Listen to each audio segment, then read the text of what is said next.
Dan waktu tinggal 1 jam kalau kita mau sampai jam 3. Dan Kang, sampean lihat sendiri itu berjam-jam teman-teman ini berdiri. Dan ini insya Allah sampai anak cucunya nanti oleh Allah disediakan kesejahteraannya. Karena mereka lebih sengsara daripada yang dulu gitu ini. Gitu. Gini, sebelum beliau nanti kita persilakan untuk tidak seperti kita yang boleh di sini sampai jam berapapun, karena nanti paginya Anda nggak ngapa-ngapain gitu ya sama saya. Beliau kan harus bekerja besok, enggak ya? Tetap harus bekerja. Nah ini apa namanya, yang dia mengatakan manusia ideologis itu kan dia sebenarnya garda depan, dia yang paling depan dari. Kalau orang lain nunggu nasi dulu, kalau ini dia ngelihat benih padi dia sudah optimis kan begitu. Nah Rasulullah itu menyebut itu tuba liman ro'ani fa'amanati. Beruntunglah orang yang melihatku hidup bersamaku kemudian beriman kepadaku. Tuba, beruntunglah. Terus kalimat kedua fatuba, tuba 3 kali. Beruntunglah, beruntunglah, beruntunglah kalian yang tidak pernah melihat aku tetapi beriman kepadaku. Jadi Anda ini 3 kali lipat luar biasa dibanding Abu Bakar As-Siddiq. Kalau baru 1 detik untuk meyakini Muhammad cukup dengan bertemu wajah beliau. Anda ini tiap hari ndelok gambar koyok ngono tapi tetap kayak gini. Berarti Anda 3 kali lipat. Oleh Allah, oleh Rasulullah dikatakan Anda beruntung, beruntung, beruntung. Beruntung, kalau Rasulullah mengatakan beruntung tidak berarti ekonomi, tapi keberuntungan di hadapan ridho Allah Subhanahu wa taala. Jadi saya berharap Kang, ini kalau mereka ntar jadi pemimpin bisa kita bayangkan. Bisa kita bayangkan. Dan tujuan kita ini juga bukan mau ngerebut kekuasaan, bukan mau apa-apa. Menumbuhkan manusia Indonesia baru yang punya daya juang dan diuji sampai jam 3. Berdiri mereka juga. Itu dahsyat. Gitu. Yang duduk-duduk bupati, yang berdiri gubernur. Oke. Nanti kita akhiri dengan Sabrang, dengan Mas Toto sama Pak Yai Muzamil. Tapi sekarang kita ini sudah 2 jam nggak ada musik. Jadi kita sebelum beliau meninggalkan, kita main musik dulu 1-2 lagu. Mohon maaf ya Mas ya. Mohon maaf, kita kadang-kadang ada kejutan-kejutan yang membuat kita terlambat bernyanyi dan seterusnya. Mohon maaf ini. Jangan hanya 1 lagu, beberapa nomor ya. Aduh, ngadaguan di tadi nepi ka lepek eta Pak Gubernur aya wargana Kang Amin, pengurus Kenduri Cinta, oke? Terus Kang Baju. Assalamualaikum warahmatullahi wabarakatuh. Seperti biasa ya, kebagian intermezzo sambil nunggu kesiapan teman-teman. Nih Bang Haji Oma Irama Junior. Tadinya saya berharap Pak Ramdhani datang, nyatunya nggak datang. Sedikit intermezzo nih. Waktu saya pernah lihat Bang Haji Oma manggung, sebelum bawain lagunya yang keberapa itu, Bang Haji ada bilang begini, Assalamualaikum warahmatullahi wabarakatuh. Hadirin, berikut ini sebuah lagu yang saya ciptakan di Padang Arafah sewaktu kami melontarkan jumroh sebagai manifestasi perlawanan terhadap syaitan. Oleh karena itu, terimalah sebuah lagu yang saya beri judul Syaitan Pasti Kalah. Rupanya yang nonton bukan cuma manusia, iblis ikut nonton juga. Dia komplain, itu amplinya dimatiin. Iblis bilang gini, Bang Haji, betul yang ente bilang, tapi satu Haji, ente kudu tuh juga, jangan ente pikir ane ini kompetitor Tuhan. Kagak dah, ane bukan bersaing Tuhan. Udah jelas ane ini bersahadat sama Tuhan dan di bawah kendali Tuhan. Bangsa ente aja yang kagak betul-betul bersahadat sama Tuhan. Ane sebenarnya nggak perlu lagi ganggu manusia. Lantaran cuman sedikit nafsunya aja, itu udah bikin ngancurin bumi. Kenapa yang merinding nih gue nih? Jangan-jangan ada penampakan jin KPK nih.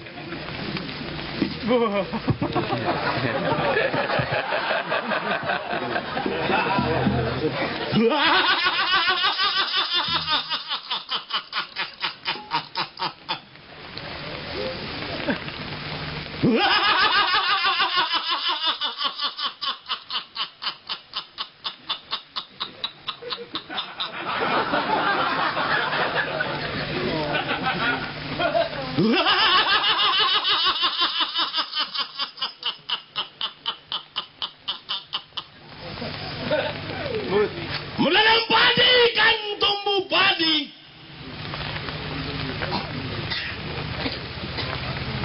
Menanam padi kan tumbuh padi. Menanam benih kan menanam padi kan tumbuh padi. Menanam darah kan kau petik darah. Menanam kebajikan, kau petik kebajikan.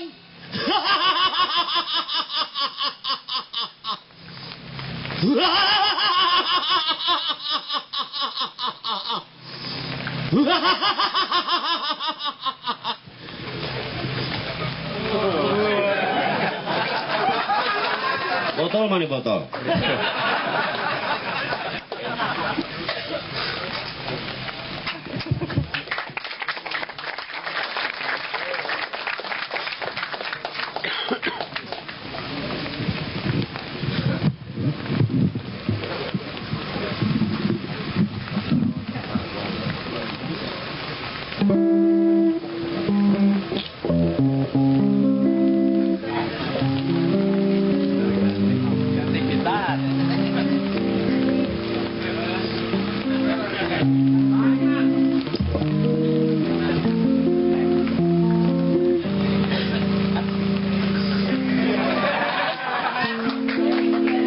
Tiap malapetaka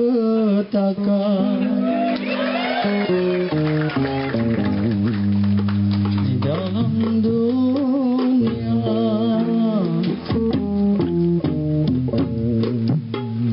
mungkin itu karena ulah manusia.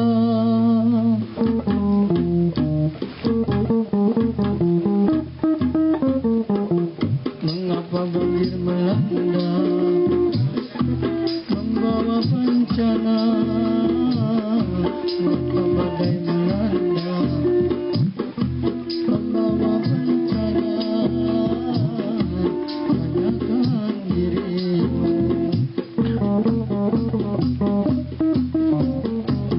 siapa yang mendatangkan banjir yang melanda? Siapa yang mendatangkan badai yang melanda? Itulah Tuhanmu. Tiap malapetaka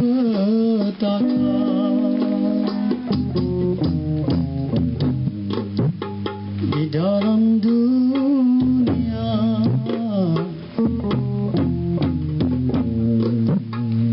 mungkin itu karena ulah manusia.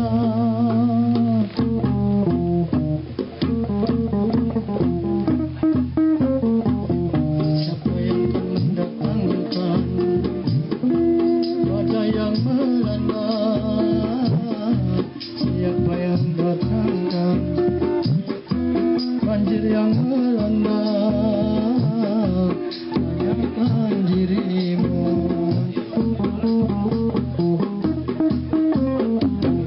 siapa yang mendatangkan obat yang melanda?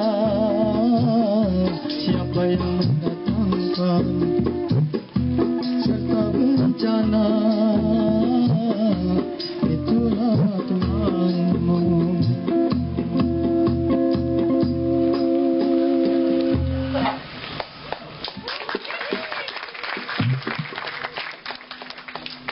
Oke, itu adalah satu buah tembang lagu untuk mengingatkan kita, walaupun kita masih musibah bencana kita tetap ingat kepada penciptanya, terutama untuk Anda semua yang masih mencintai Allah Subhanahu wa taala. Oke, sebelumnya lagu ini mau saya perpanjang, tapi karena ada kesalahan teknis, gitar rumah kami putus tiba-tiba, tapi kami tetap bersemangat untuk mengisi di Kenduri Cinta. Amin. Untuk itu kami hormati juga untuk yang kami cintai semuanya yang ada di sini. Untuk satu buat Bang lagi, untuk Anda semua. Yuk, mari.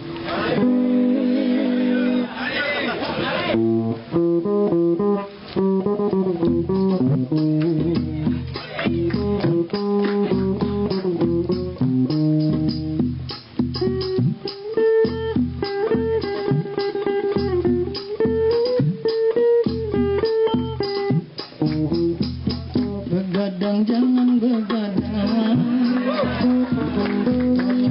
tiada artinya. Bergadang boleh saja kalau ada perlunya. Begadang jangan begadang kalau tiada artinya. Jangan boleh saja, oh, kalau ada perlunya.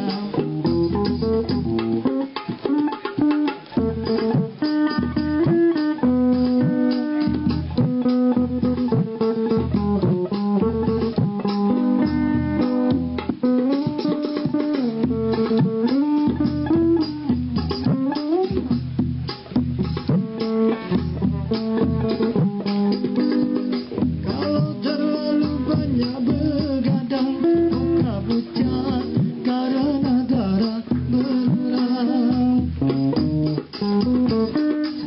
Bila sering kena angin malam, segala penyakit akan mudah datang. Carilah itu, sayangi badan, jangan begadang setiap malam. Begadang jangan begadang kalau tiada artinya. Begadang boleh saja, oh, kalau ada perlunya.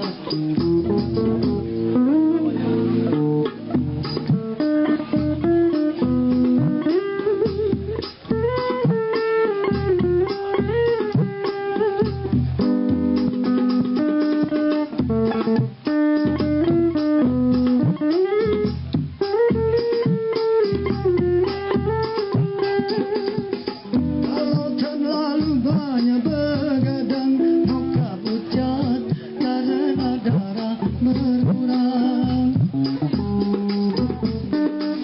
Bila sering kena angin malam, segala penyakit akan mudah datang. Darilah itu, sayangi badan, jangan begadang setiap malam. Begadang jangan begadang kalau tiada artinya. Begadang boleh saja, oh, kalau ada perlunya.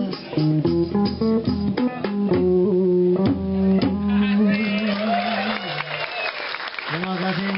Assalamualaikum warahmatullahi wabarakatuh. Teman-teman sekalian, kita tepuk tangan sekali lagi dengan penuh harapan.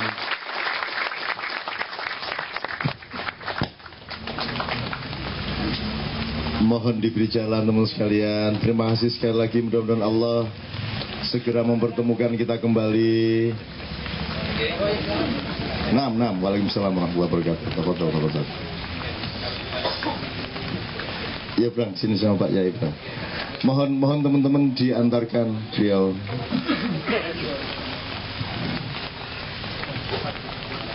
Syukran katsiran jazakumullah.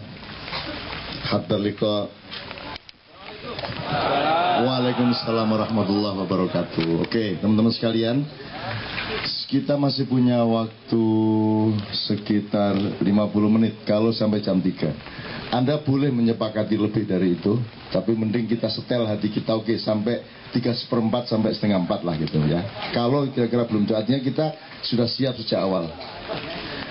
Boleh Anda makan nasi terlalu banyak, enggak apa-apa. Kalau terlanjur seperti itu, sekarang nasi dengan karbohidratnya harus dikalahkan oleh kekhalifahan Anda, oleh niat Anda, oleh sugesti Anda. Jadi semua alam ini kalah sama manusia karena memang Allah mengatur Anda adalah khalifah dan pemimpinnya. Jadi kalau terlanjur nutrisi rendah, terlalu banyak karbohidrat, bilang sama nasi, kamu saya makan, sebagaimana zam-zam aku minum, kamu harus memperkuat diri saya. Tinggal begitu. Itu serius itu. Saya minum obat apa aja tuh pokoknya yang saya minum digolkin terus. Sedikit buwian aku. Dan tak suruh jadi apa saja dia, semau-mau saya, karena obat itu alat, dan dia alat dari saya karena saya sudah beli, maka saya atur dia. Itu dimungkinkan karena ada fenomena zam-zam, ada fenomena perintah. Jadi ada sunnah, ada kudroh. Kalau kudroh itu sunnahnya diatasi oleh kehendak manusia, asal klop sama kehendak Allah, gitu ya. Sini sama Pak Yai, karena dulu yang mau dari Mas Toto mau Mas Toto. Kita eksplorasi yang terakhir ini, mending kita langsung coba 3 orang dulu dirangsang untuk beliau, karena beliau ini ahli kitab. Ahli kitab itu maksudnya, kalau ditanya bid'ah gimana Pak Muzamil? Oh, bid'ah itu perbuatan yang pertama melakukan bid'ah itu Sayyidina Abu Bakar, kedua Umar, kabeh ahli bid'ah. Bingung pokoknya musuh iki bingung malah gitu. Atau tolong kita rangsang dengan 3 pertanyaan supaya lebih efektif ya, Tok ya. Ya, Tok ya. Terus aja nih, kalau film itu apa yang di balik tuh behind the scene ya. Jadi ini kita udah diskusi bedanya negara dan pemerintah dan sebagainya. Tapi catatan saya di akhir-akhir ini, Cak Nun dan Kiai Kanjeng keliling kemana-mana itu, yang dihadapi itu pertanyaannya ya, setelah sholat boleh salaman apa tidak, terus kalau dengan orang yang tidak seiman ini boleh assalamualaikum apa tidak. Tadi atau banget tamunya masih jauh itu. Padahal tadi Pak Kang Her mengatakan bahwa hati adalah tentara yang terorganisir. Jadi menurut saya pikiran adalah mesiu yang terkendali. Nah, kalau tingkat nanti Cak Nun juga bisa membahas lebih mendalam ya tentang tadi preman sebelum manusia, bahwa Adam diciptakan sejak dari pikiran, hati dan sebagainya. Ini soal akal dan sebagainya. Ya, saya kira kita boleh pesimis juga, nggak harus optimis, karena melihat yang kita lihat dari, mungkin ada pasukan yang terorganisir tadi ya, hati, tapi yang saya agak pesimis adalah mesiu yang terkendalikan itu, bahwa kita berpikirnya juga masih pada tingkat ini boleh apa tidak dan sebagainya. Itu saya top banget. Maka dari itu saya kira Pak Kiai Muzamil mungkin bisa kembali ke belakang lagi apa yang Anda omongkan juga di Mojopat Sapaat, juga acara terakhir kemarin Cak Nun dan Kiai Kanjeng di Kota Gede itu contoh yang paling konkret gitu loh.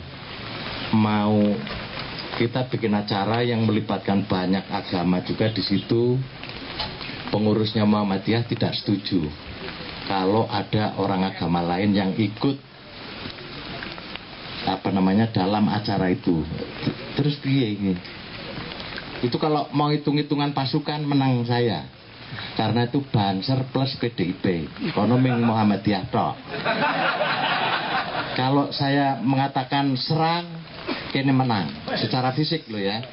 Tapi saya bilang, saya malam-malam diadili karo cacah PDI apa Pak Toto kok menuruti permintaan mereka untuk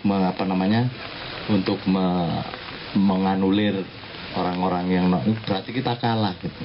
Aku bilang ya aku ki waras, nah, nek kowe jan ora waras ya ora apa-apa gitu loh.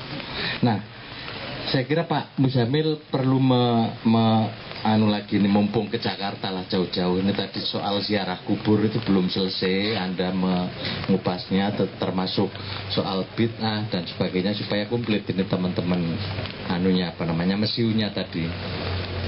Silahkan. Anda kan pernah mengatakan bid'ah itu wajib syirik itu wajib ya. Anda tolong di anu lagi nih kuliah ya. Tapi saya kira yang ingin saya laporkan juga kepada teman-teman, saya kira ada fenomena yang menarik ini dalam Ma'iyah. Ini kaitannya, saya kemarin di Lampung dengan wartawan di Lampung, saya mengatakan bahwa Cak Nun dan Kiai Kanjeng itu sudah hampir 15 tahun sampai 20 tahun itu kita memutuskan untuk tidak terkait dengan media massa nasional kecuali yang lokal, saya bilang gitu. Nah, saya kasih contoh ADTV. Saya kira itu fenomena yang saya mencatat cukup ADTV itu menurut yang nyateti rating siapa bilang yang nyatetin dia melaporkan bahwa ketika acara lebaran kemarin selama puasa itu mengalahkan TV nasional ya. Jadi TV nasional kalah pada areanya ADTV. Nah, saya kira saya coba saya teliti ya, saya kira-kira apa sih yang membuat menarik, dan itu tidak hanya untuk orang desa menurut saya, bahkan wong Jogja ya elek-elek ya terpelajar lah.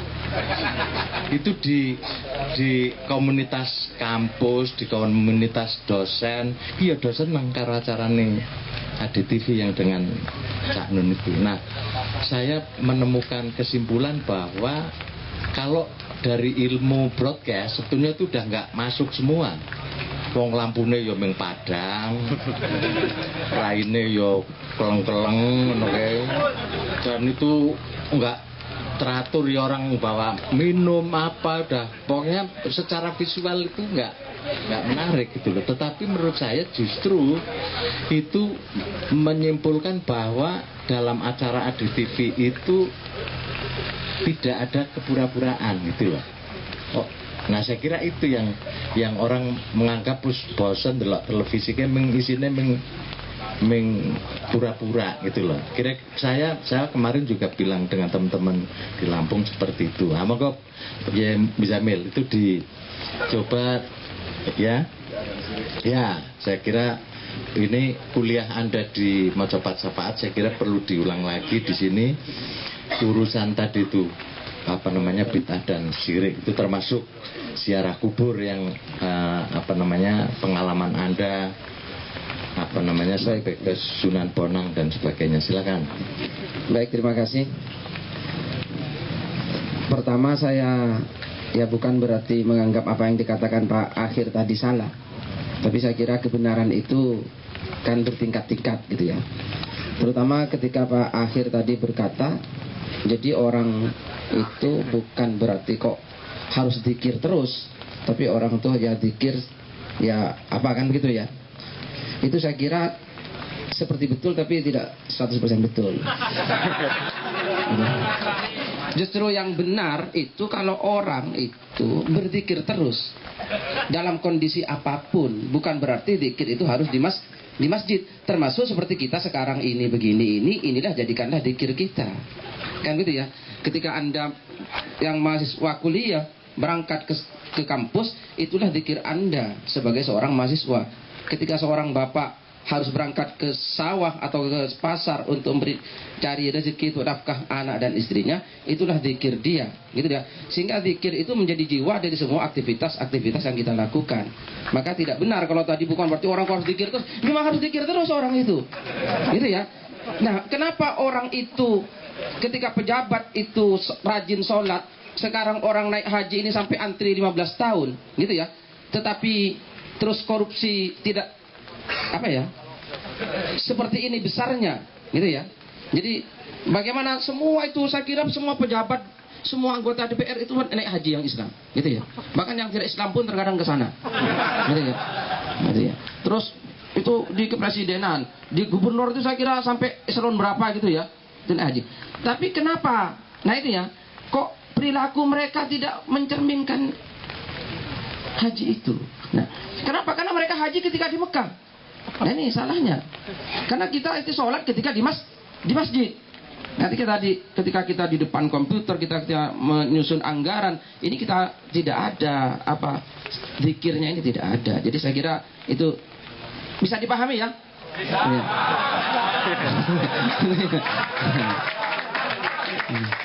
Nah, ini barangkali penting, maka saya koreksi tadi itu bukan berarti salah, tapi ada pemahaman yang lebih daripada apa yang ditangkap oleh Pak Ahli.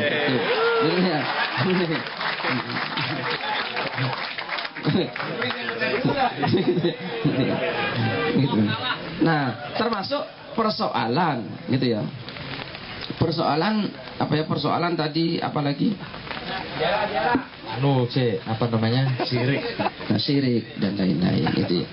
Nah, jadi kenapa kita sekarang ini kok seakan-akan persoalan syirik, persoalan bid'ah ini jadi persoalan besar sekali, gitu ya, sehingga itu akhirnya menjadi penghalang persaudaraan antara umat Islam yang satu dengan yang lain, dengan tuduhan-tuduhan bahwa kelompok Islam ini telah melakukan perbuatan musyrik, ini telah melakukan perbuatan bid'ah. Nah, ini karena kesalahan kita menangkap agama, gitu ya. Maka kenapa kok persoalan ini jadi sekat, gitu ya? Karena kita salah dalam menangkap agama. Agama oleh kita ini dijadikan suatu kebenaran formal, gitu ya. Kebenaran pada ada dalilnya apa enggak, gitu ya. Lo kan begitu, iya kan?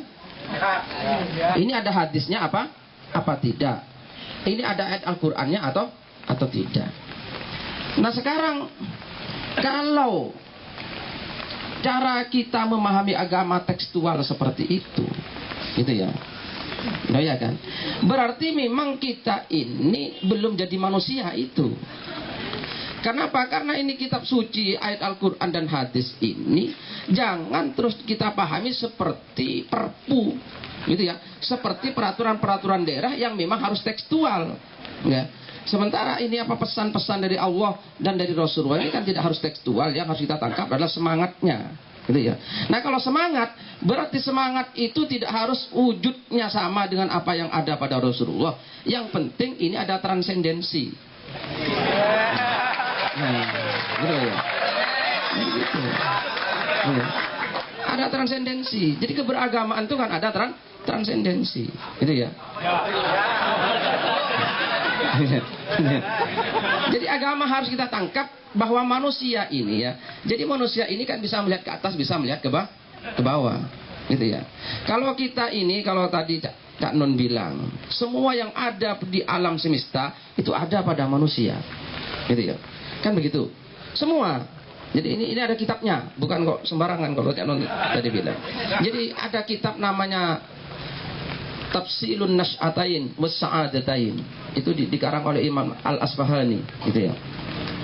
Jadi Allah itu menciptakan makhluk itu ada benda, ada jemadat. Jemadat itu apa ya?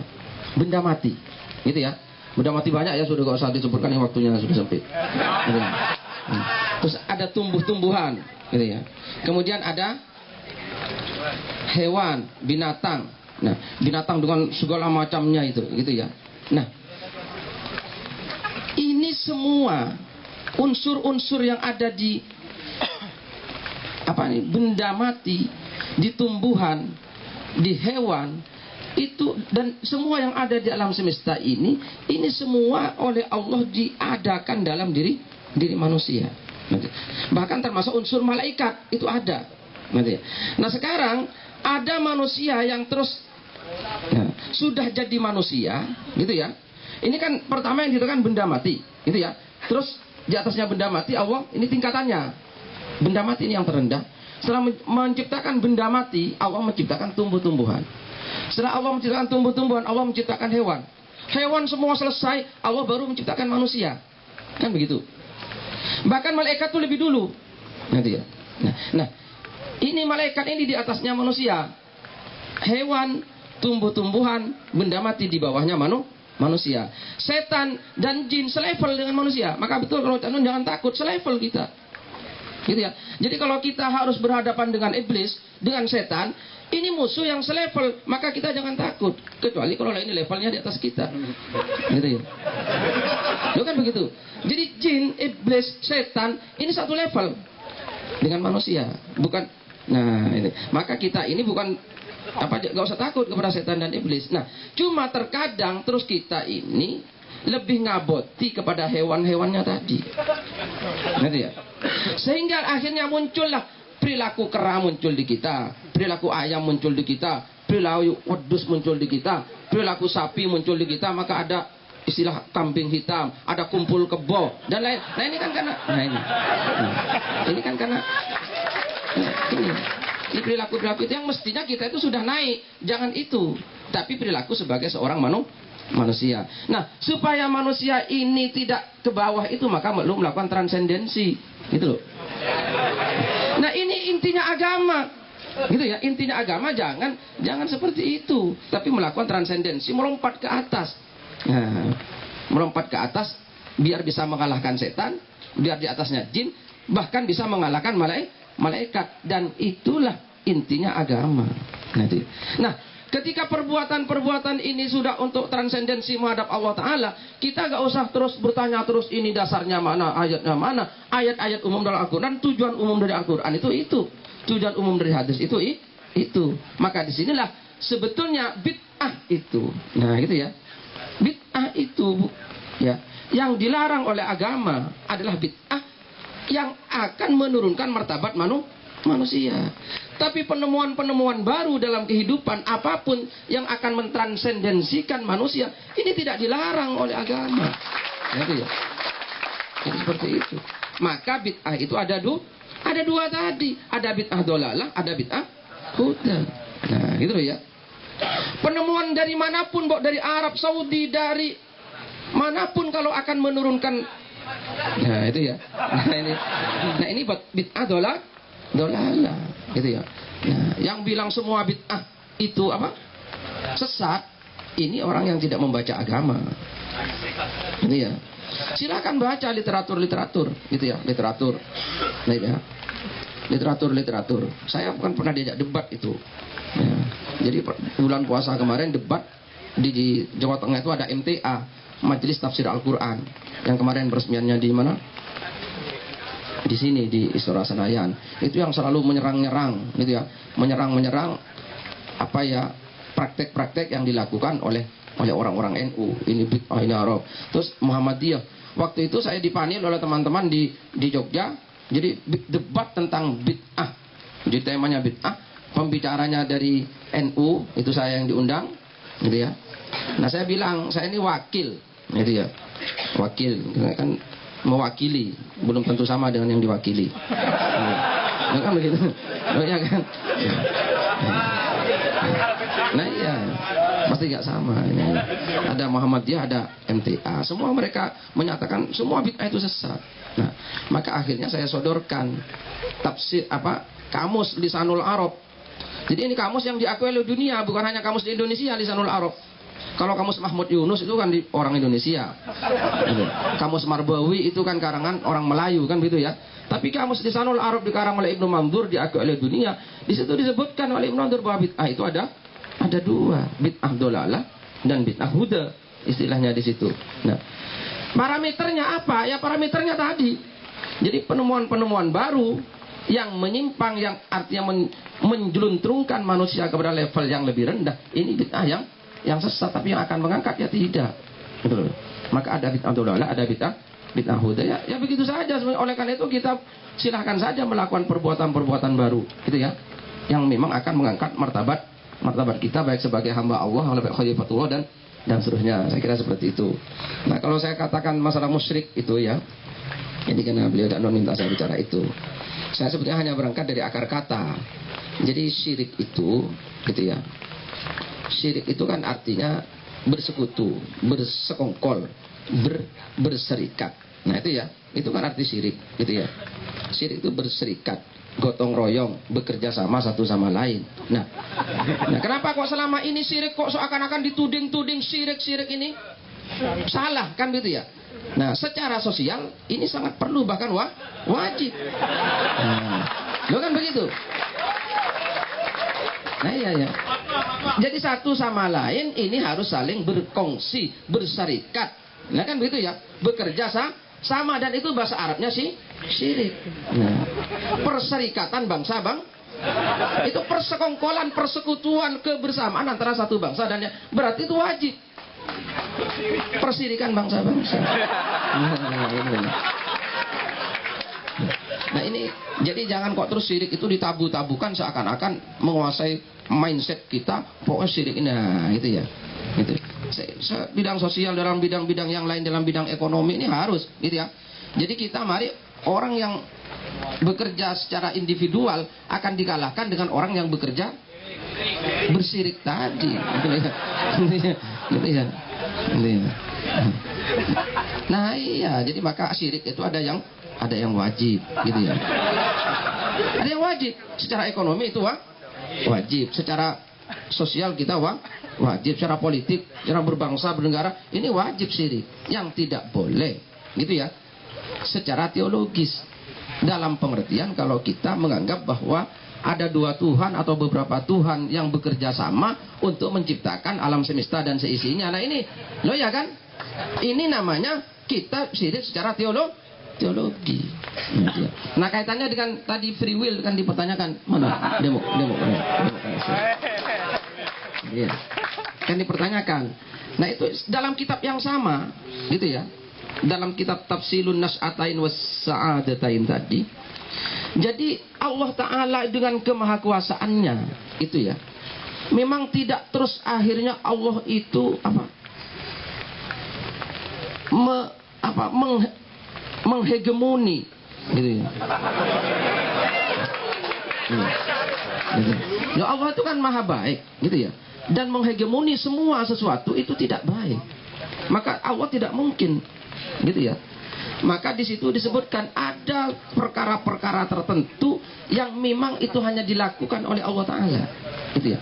Seperti menciptakan sesuatu dari tidak ada menjadi ada. Ini hanya Allah sendiri, itu. Tapi ada beberapa hal yang memang oleh Allah didelegasikan, gitu ya. Bukan karena Allah tidak mampu, tapi itu kemahabaikan Allah didelegasikan. Ada yang didelegasikan kepada malaikat, gitu ya. Malaikat, contoh mencabut nyawa. Apa sulitnya bagi Allah mencabut nyawanya orang? Ya, tapi Allah mendelegasikan, ini kamu Israel. Nah itu malaikat Israel dikasih itu oleh Allah, gitu ya. Ya apa enggak? Ya. Maka kita tidak pernah bilang pencabut nyawa Allah, ya malaikat Israel. Gitu ya. Oh ya, iya kan? Nah itu ya. Nah sekarang apa kita terus bilang berarti itu Tuhan Israel? Bukan, didelegasikan oleh Allah untuk mencabutnya nyawa, menurunkan hujan didelegasikan, gitu ya. Dan seterusnya, gitu ya. Jadi ada beberapa perbuatan yang memang oleh Allah didelegasikan kepada malaikat, gitu ya. Ada yang didelegasikan kepada bukan manusia bahkan, gitu ya, kepada makhluk-makhluk yang lain.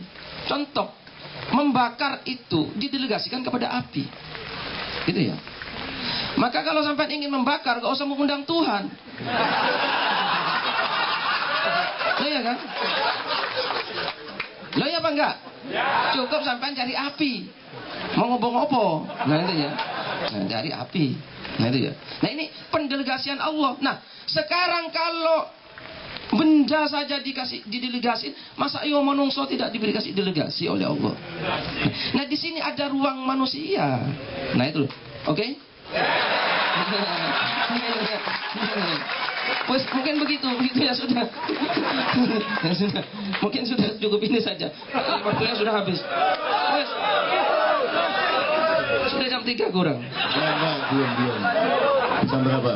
Masih lama. Harus tuntas dari Parang Tritis. Saya akan buka beberapa orang seperti tadi. Ini orang Madura, karena dia hidup di Jawa, dia memiliki kepekaan yang beda dengan orang Jawa tentang Jawa. Jadi misalnya dia tahu kalau salon itu ada dua macam, ada salun, ada salon. Kalau salon ya salon, kalau salun itu sarang lonte. Itu menurut dia loh ini. Saya orang Jawa malah tidak mikir. Kalau germo, iku kata dia senengi mangan seger-seger nyambut gawe mong. Gitu orang Madura. Si jini mana apa lali aku? Balon, bayar kelon. Silakan tiga orang dulu. Jadi saya bersyukur kepada Allah. Saya ini ketemu Ustadz Kiai Muzamil ini di pinggir jalan, di Jalan Magelang, Yogyakarta pada suatu siang pada tanggal 17 Agustus 3 bulan yang lalu kira-kira ya, 3 atau 4 bulan yang lalu. Jadi saya sama Mbak Novia nyuci mobil di tempat teman kami, seorang Cina. Dia nggak tahu sedang apa. Saya mau bilang sedang nyuci mobil, apa punya mobil kan gitu kan. Saya nggak tahu. Tapi pokoknya dia ketika saya ngopi sama Cina pemilik pencucian ini, dia datang menyapa. Saya menilai beberapa kalimatnya sudah cukup bagi saya tahu siapa dia. Maka langsung saya bilang, Ustaz, nanti malam datang ke Mojopat Syafaat. Dan beliau datang langsung bersamaan waktu itu dengan seorang kiai yang lain dari Banyumas yang ngapak-ngapak. Nah mereka berdua bertanding luar biasa. Akhirnya yang KO bukan petinjunya dari Madura sama Banyumas, tapi moderatornya, wasitnya KO. Udah bisa ngeladenin dua orang ini. Kapan-kapan teman-teman dari Juguran Syafaat, karena selain Kenduri Cinta Anda punya adik namanya Juguran Syafaat di Purwokerto. Itu teman-teman Ma'iyah di sana juga menurut saya unik dan luar biasa juga.